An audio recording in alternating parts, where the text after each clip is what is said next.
let's get cracking. So I don't know if you know about Kidsafe. It's been around nearly 50 years. We've got an office in every state and territory. We focus on prevention of injury in children at home, on road, at play, in the water. And oh, okay. There we go. I'll use that instead. Okay, so we've come a long way in child car restraints. Mind you, that safe and sound capsule on the bottom right, that was about 1987 that was taken, and we were still using them. The ambulance was still fitting them right up to 2014. So there's some pretty wild and wonderful restraints there. Fred and Jim demonstrating the wicker basket with the little soft mesh cover over it, and that's how I took my firstborn home, like that. And I wonder what that mesh would have done in a crash, thing. So we have come a long way. Unfortunately, we've got a few other problems happening. So this was a dreadful crash, and a few of you might already know about it. Apparently the baby was ejected from the child restraint. So the chances are there were mistakes, there was misuse. So to survive a crash, the car restraint has to be fitted correctly and the child has to be fitted into it correctly. It needs both. So we're not quite sure what happened. So we're actually beginning a body of work in conjunction with the Queensland Family and Child Commission and the Forensic Crash Unit. So Queensland, about 75 officers in that. Look at what sort of misuse actually are causing severe and fatal injuries. All misuse is going to have an effect. And we're also working closely with the engineers. One in particular was an engineer at Britax for over 40 years. Everybody knows Mike Lumley. He's been around forever. And why are we doing that? Why are we going to work with them? We're going to try and develop some sort of reporting tool. It's because we want to develop an awareness campaign. It's not about blame, what people did wrong. We just want to know what happened. And it's actually not being collected at the moment. So that's going to be a very interesting body of work. So this is the other problem we've got. This is our Queensland road rules, part 16 of the road rules. So the law says things like at 6 months babies can go forward facing. It also says that at 4 they can go to a booster seat with an adult seatbelt. Also says at 7 they can go onto an adult seat. And there's a real problem with that because our law around the country also references standard 1754. The laws were developed in 2009 and in about 2013 the standard came out. And it's got height markers on it. Very confusing because a 6-month-old baby will not meet the forward-facing height marker. So parents don't know when the baby can go forward-facing. When is it safe to the baby to go forward-facing? Should a 4-year-old really be in a booster with a adult seatbelt with shoulder rotation? Are they big enough at 7 to sit in the adult seat? No, they're not really. So there are seats in the market that have 5-point harness, could take kids up to about 8, and booster seats taking kids up to about 10. So what we've got is a lot of very confused people. The law and the standard are completely out of step. So at 7, I wonder how many children at 7, 8, 9, 10 years were seriously or fatally injured. This is what we need to find out, just because they weren't still on the booster. How do we know if they're big enough for the adult seat, the 5-step test? And I think it's pretty basic. Bum all the way back, knees bent at the same time, adult seatbelt sitting across the middle of the shoulder and low down across the hard bones of the hip. If they can't sit like that in the car, then they should still be in a booster. But parents don't know this, and it's like, yay, I'm 7 now, and all the friends are on the adult seat, and at 7 they're allowed to be in the front seat. So an interesting thing is if you read the car manual, most vehicle manuals will say words like a child under 12 is at risk of serious injury or fatality if sitting in the front seat. So it's actually in the car manual. So the laws are actually out of step with that as well. So no wonder people are confused.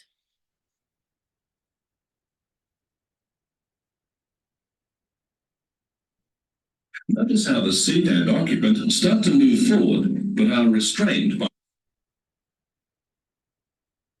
the occupant's legs whiplash into the air, but this would be a normal expectation in a severe impact. It's worth noting that even though the restraint is correctly installed, there is movement of the seatbelt, the restraint, the harness, and the occupant, which combine to allow the occupant's head and upper torso to move well forward in the seat. Notice how. So, that child restraint was fitted correctly, the child was in it correctly, and everything was a little bit loose, but they all went forward together and arrested the force of the impact, major force, and then the child does move a little bit more. But that's why it's important to get it correct, but it still looks scary, all that movement. So we're funded by Transurban, our wonderful toll people, to check restraints for free. And that's where we get a lot of our target market. People really aren't seeking help because the $55 we normally charge is a barrier for a lot of people to get their car seat checked. And then we've got this attitude is, should be right. Should be right. I know what I'm doing. I'm an engineer. So we get a lot of problems with it. Now, what we found with the tether is that the common mistakes, it's not connected, or it's tied around the headdress, very creative, or it's twisted up with the harness spreader plate, not connected or to the anchor point, but rather a luggage point. So the tether on the child restraint controls the movement of the top half of the seat in the event of a sudden stop. It arrests the momentum of the impact and provides somewhere for that energy and momentum to be dispersed. It operates a little bit like a bungee cord. It's meant to stretch and move and then bring it all back again. There's a clip on the end of the all of the hooks that go onto the anchor point that keeps the hook closed and on the anchor point. And they're usually missing or broken. They're often not on seats. Now, on a rear-facing restraint, an over-tightened tether can lift the head of the restraint straight up, which means that's the head of the baby, which means we've got chin on chest. They're sitting too upright. And also front or forward, if the tether strap is over-tightened, then the car restraint is losing contact with the vehicle seat and allows for more movement as well, which isn't a good thing. So, we say to people, always read your vehicle manual to find out where the anchor points are. Always read the car seat manual to figure out how to use it, but they don't. But certainly, it'll be interesting to see with the forensic crash units, whereas how big a part does a tether strap wrapped around the headrest play in a collision for serious injury? Because I imagine that the tether would pull the headrest up. There'd be a lot of head excursion, and the head could even, with the child restraint behind it, could even hit the front of the seat, the back of the seat in front of it or something like that, but we don't know. And if the luggage point gives way in an accident, that becomes a little flying missile as well. So it'd be really good to unpack some of these things, and that's the intention of it. And then here, people using Noki straps to hold the child restraint in, and that's going to hold like for not even a second in a major collision. Common faults in this category, seatbelt and isofix issues, is that rearward facing the seatbelt path is blue, forward facing the seatbelt path is yellow, and people put it in the wrong place. Somebody sat down inside the child restraint, undone the adult seatbelt accidentally, so the child restraint's not being controlled. The isofix connectors are very loose. A little bit loose is fine, but when you tighten up the isofix straps properly, you'll get a green indicator to show that they're tight. And actually that creates quite a lot of firmness in the seat, which is a good thing, keeping the restraint held. But 1 in 3 of all seats checked, had a fault with the tether strap. And no, it was more than that. It was more for the tether strap. 1 in 3 had faults with the adult seatbelt or the isofix connection not being done correctly. So overall, we get 9 out of 10 seats incorrect. Of this nearly 7,000 we've checked over the last few years, we're still getting 9 out of 10 incorrectly fitted. So everything stretches in a collision, and the tether strap, the adult seatbelt, the isofix, everything stretches like the first video I showed you, and then it comes back. The other thing is that the adult seatbelt, a lot of people twist it. A rope is not as strong as a flat seatbelt, and the same with the harness. Twisted harness, a rope is not as safe, and it can cause some injuries as the flat harness around the body. So most vehicles will only have 2 sets of isofix points in the car, behind the driver and the passenger. If you put your child restraint in the middle and you borrow an isofix from that side, an isofix from that side, it's actually the pathway is incorrect. But I don't know how unsafe that is in a collision, because we haven't been able to test that yet. The other thing we see a lot of is damaged seats. broken seats. Old seats, now it's not recommended to use seats more than 10 years of age. However, there was some testing done in New South Wales that showed that old seats in good condition, not broken, not previously involved in an accident, actually performed quite well in the sleep testing. And one of those seats was 23 years old. So while it is not recommended to use a seat that's 10 years old or older, an old seat is better than no seat at all. So we try to be a little bit flexible with the people that come to see us. And we get a lot of dogs chewing tether straps as well. Dogs in the group, they love the tether. Overseas seats are actually legal to use in this country. Our standard, our road rules reference standard 1754. So we get a lot of overseas seats coming in, particularly from New Zealand, and some of them do meet 1754, the majority of them in the US, and they just can't be used here. We refuse to fit them. Mould.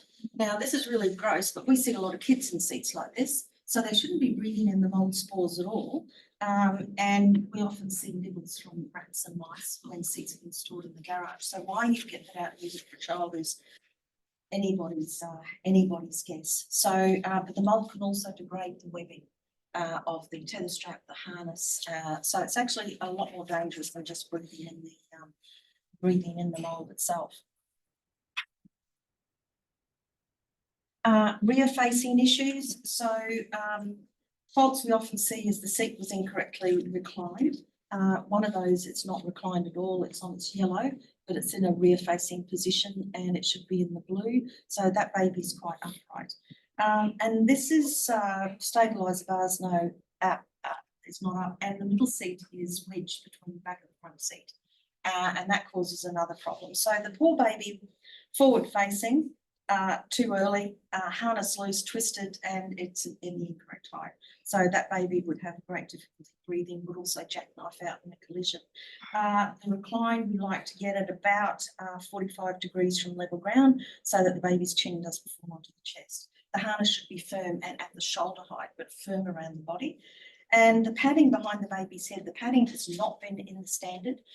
So there's some seats that have been very puffy behind the baby's head, and we've seen some babies that have stopped breathing, ambulance having to be called, and it's just purely to do with the amount of padding behind the head. So the padding will be addressed in the next iteration of 1754.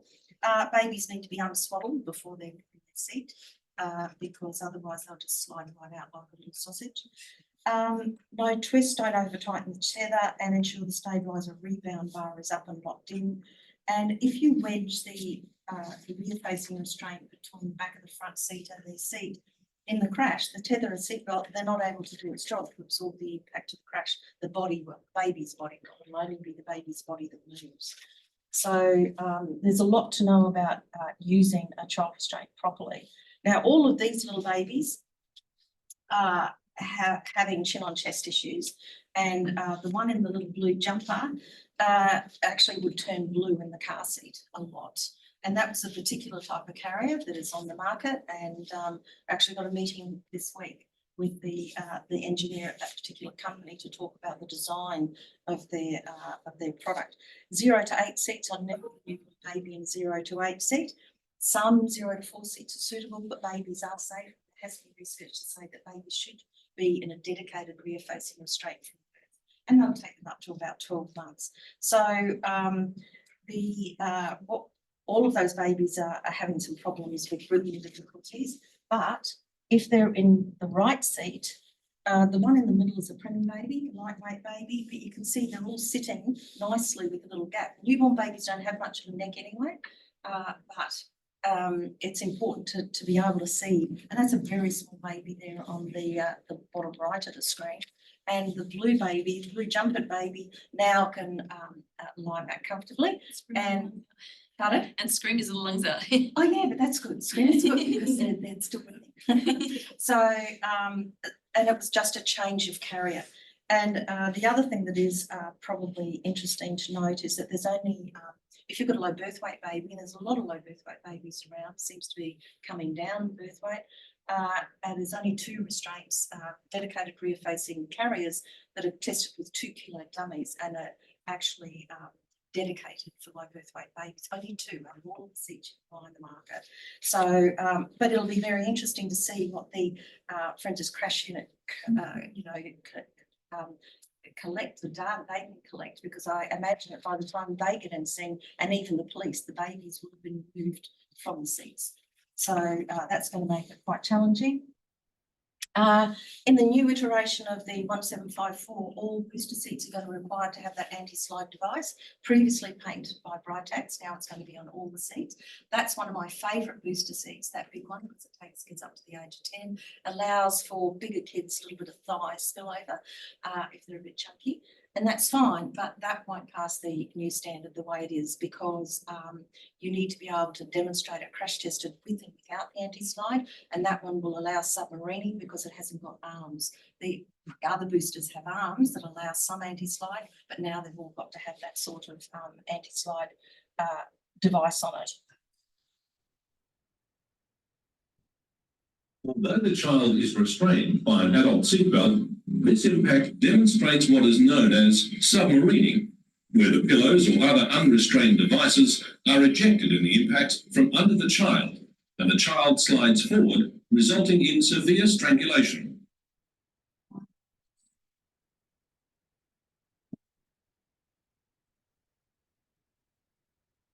Yeah, so that's anti-submarine or submarining, and that's why we want that anti-submarine device on it. This particular project we did was developed in collaboration with Transport and Main Roads on how to fit and use a variety of child car restraints, fitting rear facing with isofix, fitting a rear facing with an adult seatbelt, fitting a child into a rear facing seat. There's lots of short videos, all available by going through that QR code, and we actually use it in our training a lot. So the other thing about the child restraint rules, TMR are in a terrible position. They did these videos because their laws and what people are asking them, oh, I want my baby forward facing, I can, it's legal at 6 months, and what's safe and best practice, it really out of step with 1754. So this series of videos was trying to help with the confusion, which I think is really, really good.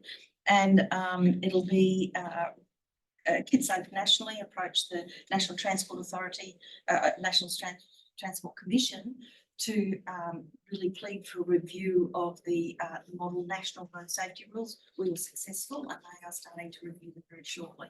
And we're asking for babies at not to be have to be rear facing until 12 months, and that they shouldn't sit on the adult seat until they pass the 5-step test.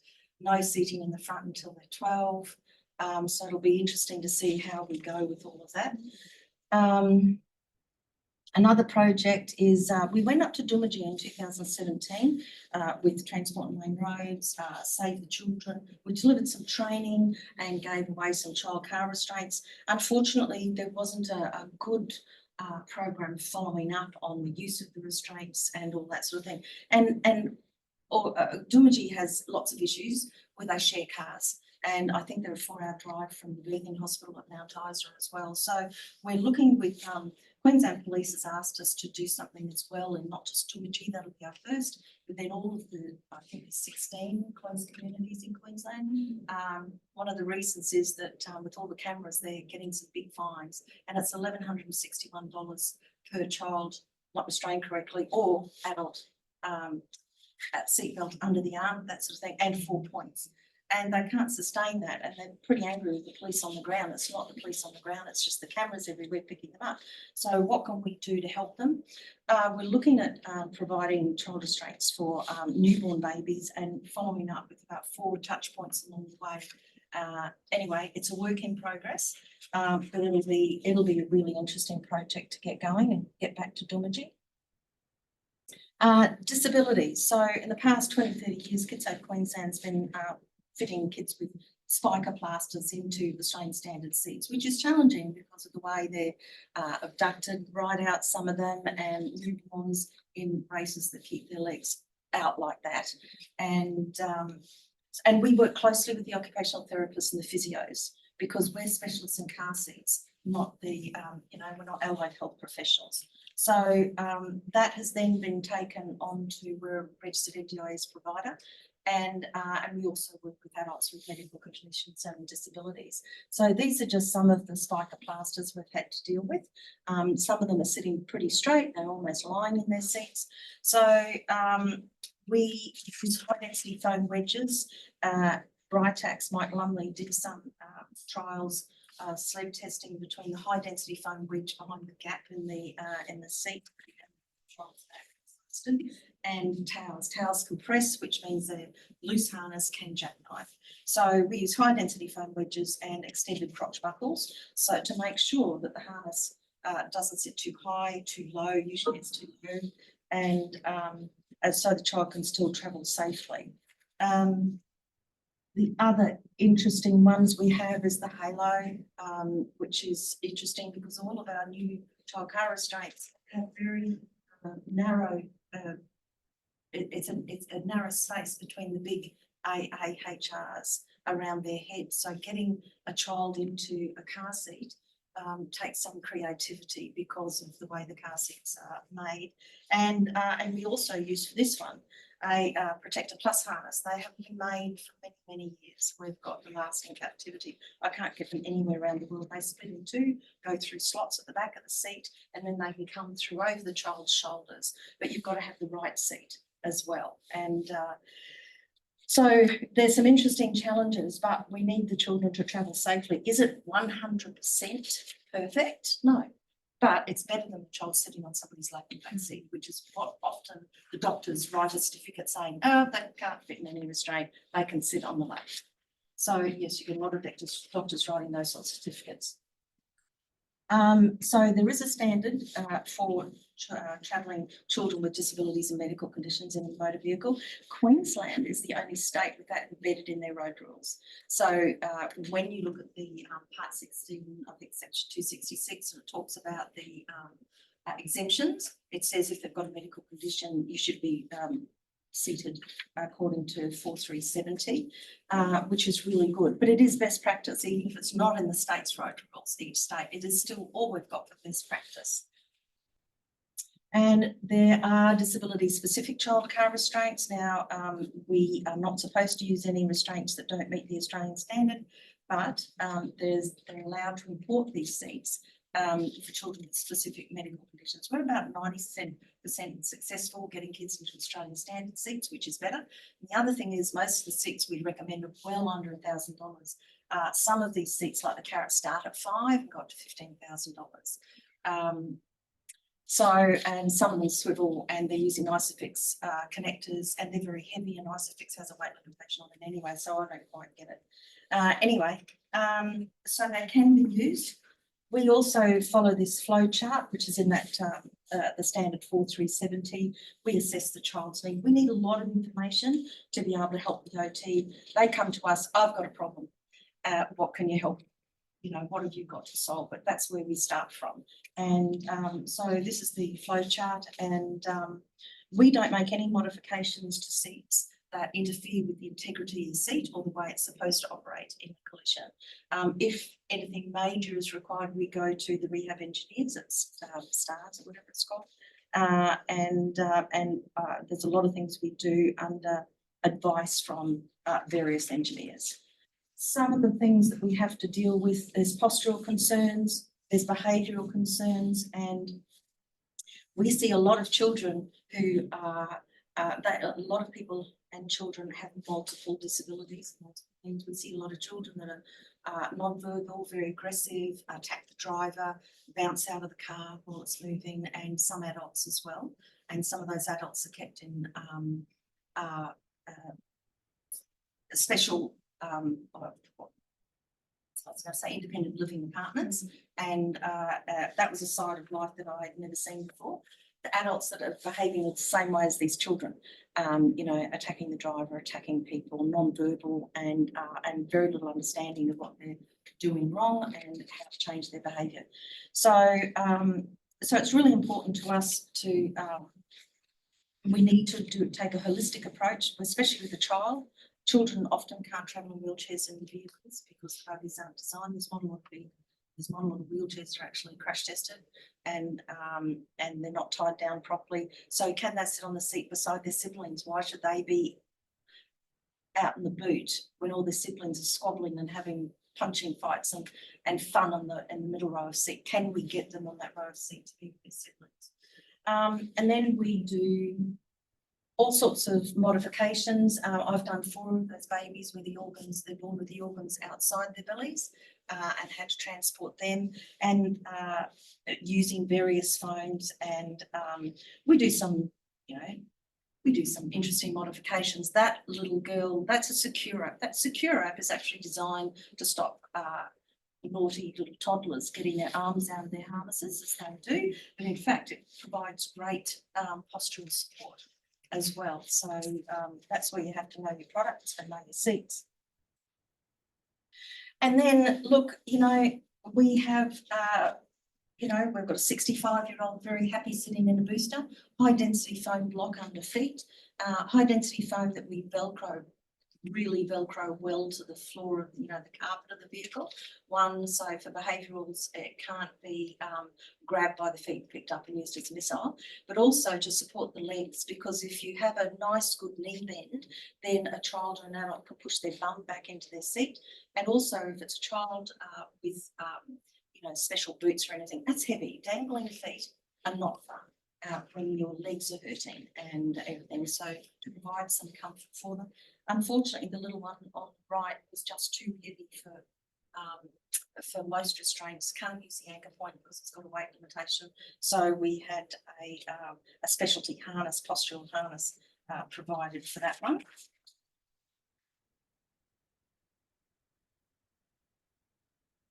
With the child's upper torso free of the shoulder straps, notice the extreme forward head movement, which would have allowed severe contact with the back of the front seat. As with our earlier example, if this impact had been done at the required testing speed, it is likely that the occupant would have been thrown out of the restraint. In a slightly more severe test, it is also likely that the head would have made contact with the base of the seat. So our solutions for those children that are escaping is interesting. So with this little chap, he was a real Houdini, this one, and cute as a button, but really terrifying.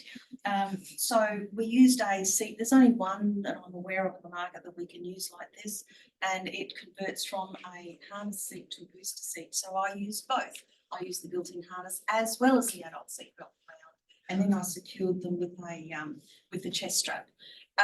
So that he really couldn't get out. That particular seat, we can also turn the entire harness around. If you can't see the red button to undo the harness, sometimes you just leave it alone. So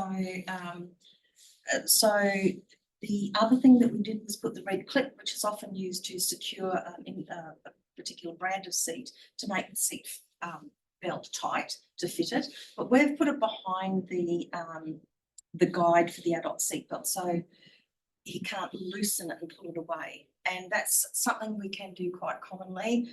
What happens in a collision? The red clip is supposed to spring apart in a severe collision, otherwise it will hold it.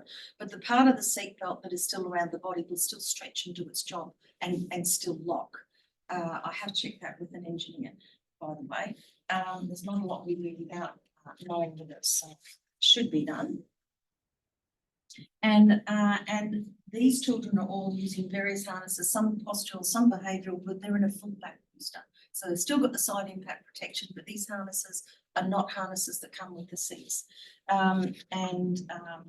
If we can get some correct positioning of the seatbelt, there's something called the best vest, which just makes sure the seatbelt goes over the shoulder and down there. There's a few other things we've got in our kit to make them safe in the car. And then there's all these other things. So there's specialty harnesses for behavioural, for postural. There's buckle covers to prevent them undoing the adult seatbelt. The Hensinger collar, the blue one, it doesn't sit right on the neck itself, so they don't feel like they've got something pushing the neck. It sits and supports the edge of their chin. And that's very popular. They can use it at home, in the car, or in a wheelchair.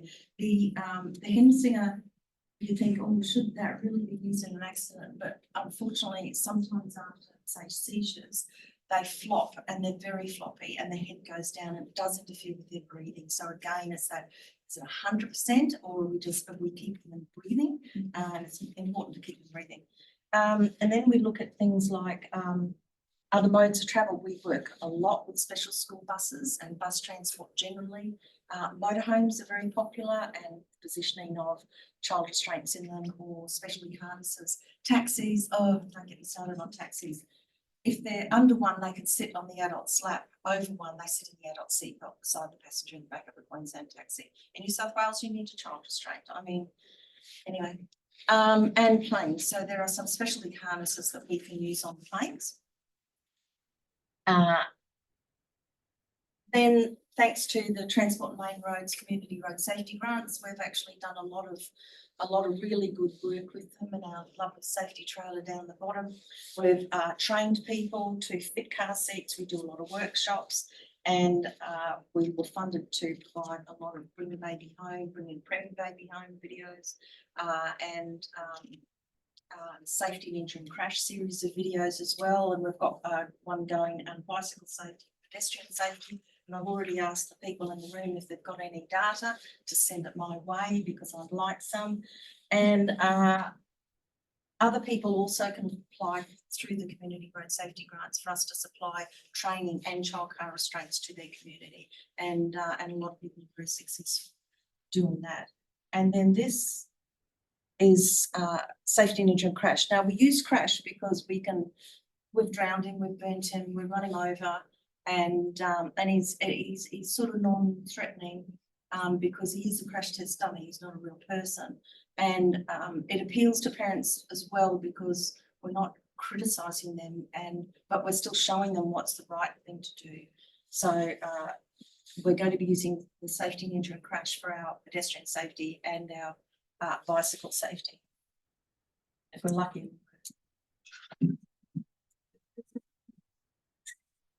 Every year, lots of Aussie kids like Crash are run over in driveways. Crash is fast and likes to play. You might not see where he is gone until, oh no. Safety Ninja is here to show that driveway runovers are preventable. Supervise your kids around driveways. Develop your own safety rituals, like waving goodbye from a safe place. Help Safety Ninja make sure driveway runovers never happen at your place. So we had about 4 driveway runover videos that we produced. Anyway, that's it. Any questions? I don't know if I went over time or we just started late. Sorry. Thank you.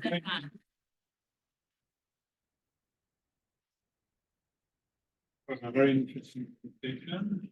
You can see that your team is doing a lot, even though you were telling us before your presentation on the 11.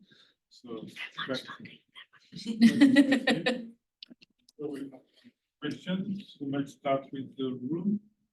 Just a quick one. You mentioned there were new guidelines coming out. When are they? Sorry, you can just answer that. She can just answer the question. Yeah. That's right. When are the new guidelines? You said mentioned there's new guidelines. When? So, there's 2 things. There's the road rules that we're changing, and they're going to review them shortly. And each state can adopt them and tweak them, which is why taxis and Ubers are exempt from child restraints in Queensland, but taxis are not exempt in New South Wales. So that's another problem. So I don't know how long it's going to take before the new road rules will be accepted in each state, and how long the review is going to take, because they're all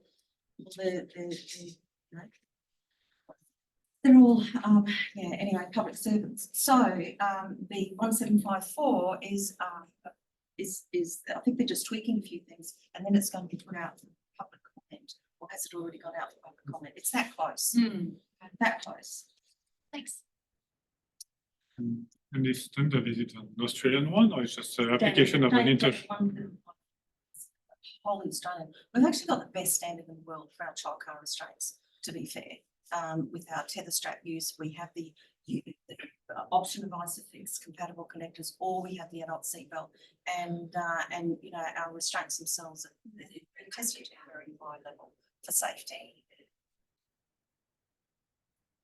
With the Kidsafe, with the Safety Ninja and Crash, is that being aired anywhere, or is that like an online resource for parents to? It's on our YouTube channel. There's about 63 videos up there, or 64. That's We awesome. show it in our safety centre, and we put it up on our Facebook page occasionally. And anybody who wants to use any of our prevention videos, just say, yep, I'll help them and I want to run them.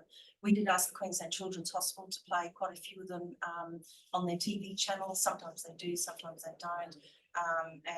We had midwives showing our Bring a Baby Home video, our Bring a Baby video, their antenatal classes. So the further we can get them out, the better. Yeah, they're a fantastic resource. I have a quick question. No, I'm good. I can yell. That's okay. You can repeat There's the a question if you need to. The microphone Um, upstairs.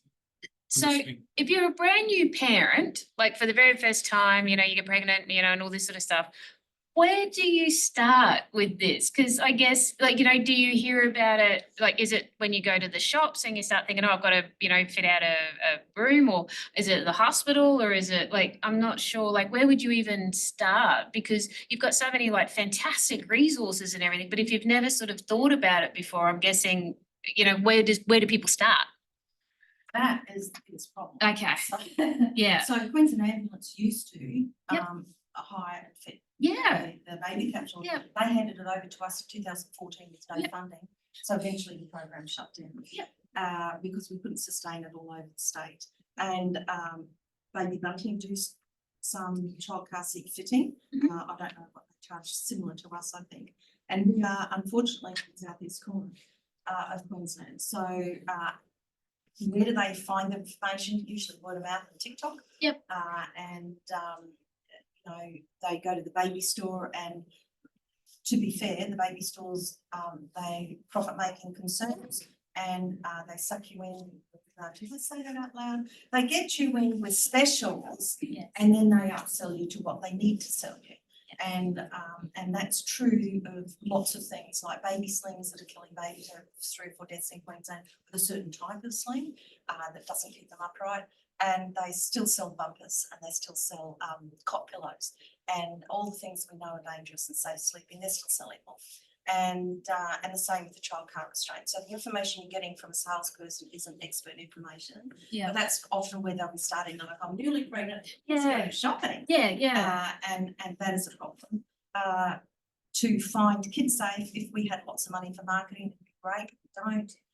We are going to partner with St John Ambulance. We're going to train St John to fit car seats all around the state. Yeah. Because they're very involved in their communities, and Yes. they're like-minded organisation, and we want to know they're properly trained and know what they're doing and supervise them. But it's hard getting that message out to new parents. The antenatal classes, a lot of people don't do them anymore, and some of them are online only. So, but the hospitals advocate for us, to talk to Kidsafe. Transport and Main Roads, if you ring them, they say talk to Kidsafe. Queensland Health, if you ring them, talk to Kidsafe. So we get a lot of that sort of referral. Yeah. But otherwise, it's really hard and scary. First baby home, it's the scariest thing you do. Yeah. So sort of thinking it through when you were saying that presentation, and then you could see some of the jerry-rigged attempts parents had done, and we know obviously they love their children, but they're doing something because they don't know any better. Yeah. Can I ask one more question? Is that okay? So the other thing too is that I know you were saying you were working with forensic crash unit and all this, but in the hospital data and all those sorts of things too, are there any other data sources that help identify the incorrect restraint or anything like this? Yeah. No. So we're talking to Queensland Ambulance about what data they collect. Yeah. But Queensland Ambulance also don't have body cams. The police have body cams. Yeah. So whether or not there's an opportunity to review and what information TMR gets none of it's great. Yeah. It's always a data collection problem. And by the time they get to either from the ambulance, the crash scene, to the hospital, there's another bit lost because the questions aren't being asked. Yeah. And again, it's not being asked, or it's in free text so that it's hard to find. And then if you don't know how it should be fitted, how do you know when it's misused? How do you know when it's wrong? So all of our first responders have trouble, and that's what we're trying to address. We're only in the early days talking to the forensic crash units. Yeah. And they're very willing to come on board and find out more, which is great. and I'd like all of the police to have training, but their training is full. Yeah. You know, they can't squeeze any more in. They've got to know so many regulations and rules. But this is just another one that it's, you know. Yeah. Okay. Yeah. Thank you. Yeah. Got like 10,000 other questions, but I'll let other people ask. It's okay. Any other questions? I have a question. No, you can't hear you. Question, please.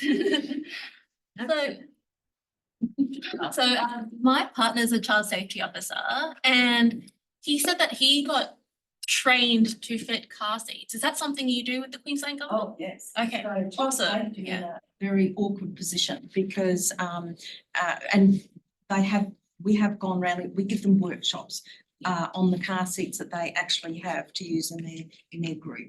And a lot of them buy the cheapest car seats and they're really difficult to fit.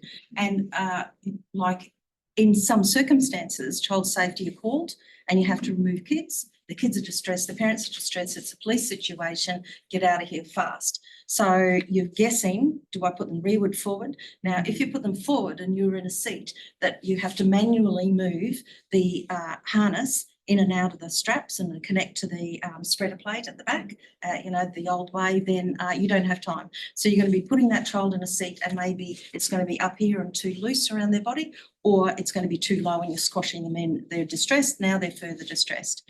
And because you're time poor. That's in an emergency situation, but it happens a lot.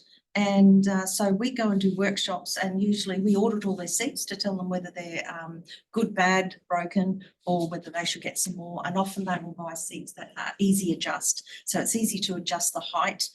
So you put any child you want in, quickly adjust it, strap them in and off you go. So it's very fast. And we show them how to use their seats. So we do a lot of that right around the Queensland. Unfortunately, they've got to pay for it, so some miss out because we're not funded to do that.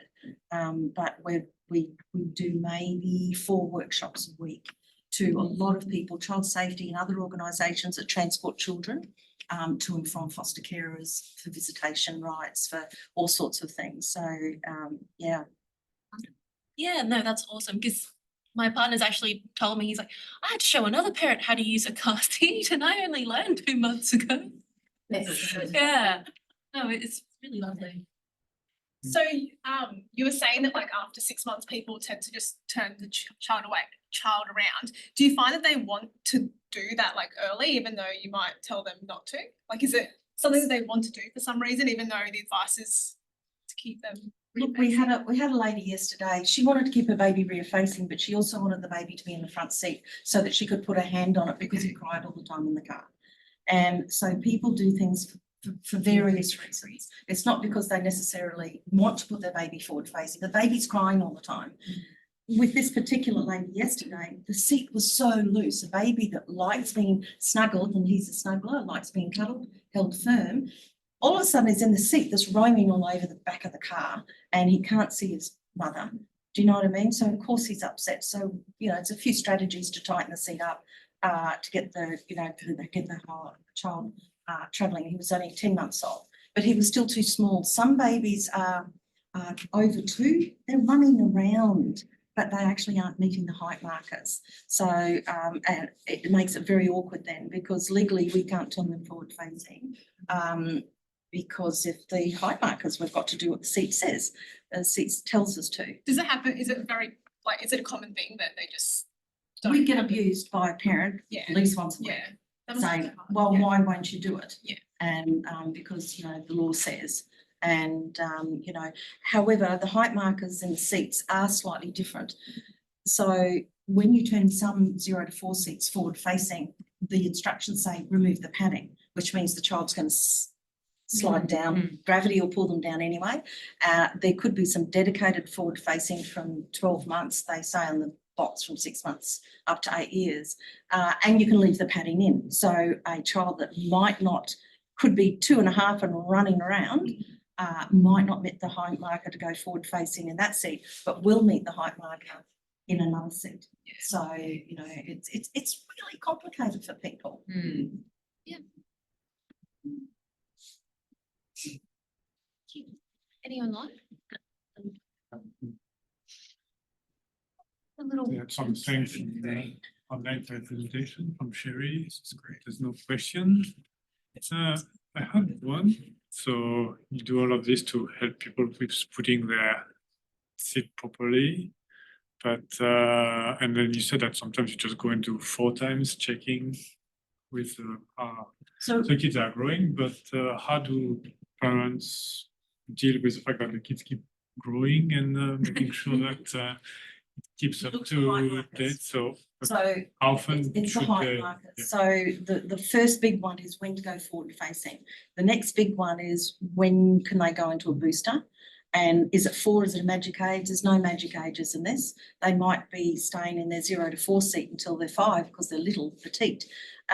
Or they could go into another harness seat until they're 8. So there's a couple of key ones. It's forward facing at whatever age. It's when they're 4, what do you do now? And the big one is when should they sit on the adult seat? And that's when all their peers are now bouncing around the front seat of the car. You see them on the road and they can't even see over the dash. If that airbag goes off, it's going to go off in their face. And depending on where the seat is positioned, the velocity of the airbag, on the type of vehicle it is, and you know, that I think some of them have a lot of, do they all have powder that comes out? What sort of suffocation is involved? They do get some lacerations. So they should stay in the back seat until they're actually big enough to cope with that airbag going off on their chest where it's supposed to deploy. So there's a couple of key milestones. The child restraints all have the ability for the harnesses to go up a notch as the child gets taller and taller and taller. Is there any guidelines around how often you should review and make these changes about making it taller and taller? Well, if they've come to us, we just say always watch the shoulder height markings, you know, and always put your hand through, make sure it's connected. Put your hand through to make sure it's on the shoulder each time. Tighten it up firmly, and people will come back to us to have their child turn forward facing. They'll come back to us when they're thinking about the 0 to 4 seats now too old, or I'm having a second baby. What do we do next? But other than that, the Transport and Main Roads videos are very good for answering a lot of those questions. And that QR code we're putting out, we've got it on our business cards. We're putting it out everywhere because it's nice and easy. Everybody QRs now. They know what they're doing there at least. So that does make it easy. But no, it's a minefield when you're a parent. It's not just that. There's all sorts of other things. When do you go from the cot to the bed? So we cover all of that sleeping as well. So not just car seats. We're as thorough in our sleeping and our water safety and as we are in our child restraint safety. I love it. It's awesome. Oh, thank you so much. Yeah. We're getting better for another presentation. Yeah. So. Very much for coming and doing this.